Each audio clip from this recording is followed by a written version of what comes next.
All of the events we've been talking about have been aimed at raising the profile of the Foundation.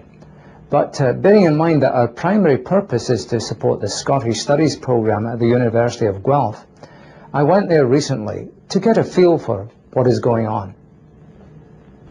This is a rare books library which contains a magnificent collection of Scottish books and manuscripts, the largest single collection in existence outside of Scotland.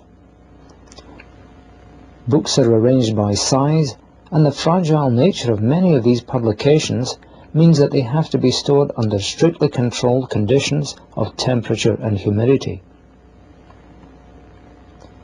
Many manuscripts like these are hundreds of years old and are priceless indeed. It is this heritage that the Scottish Studies Foundation aims to protect. This is a famous Fowlis collection, the Fowlis printing firm published for the University of Glasgow from 1739 to 1800, and was renowned for the high quality of its work. Here's one of the treasures of the library, the Scottish collection at the University of Guelph. This is the Blow Atlas, which was published in the second half of the 17th century. And the Blow Atlas is just a series of maps of all the counties in Scotland. They're very rare to be in this intact form, because dealers take these books, split them apart and sell them as prints, as wall hangings.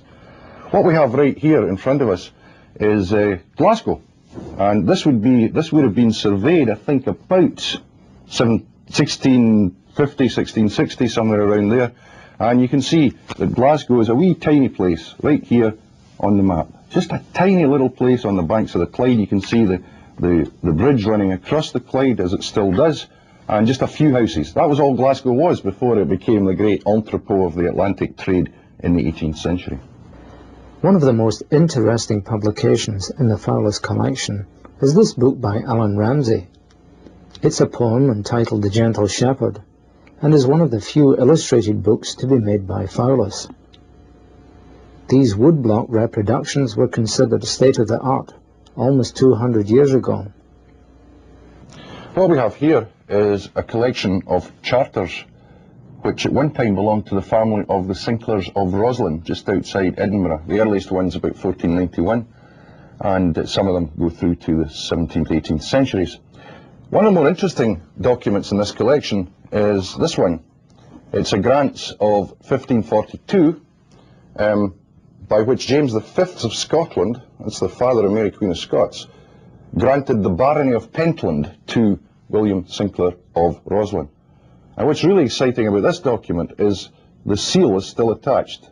This is in the same condition, practically, as it was when the document was first issued in 1542. And it's very rare indeed to find a seal which is still as well preserved as this. The front of the seal shows you the king sitting on his throne.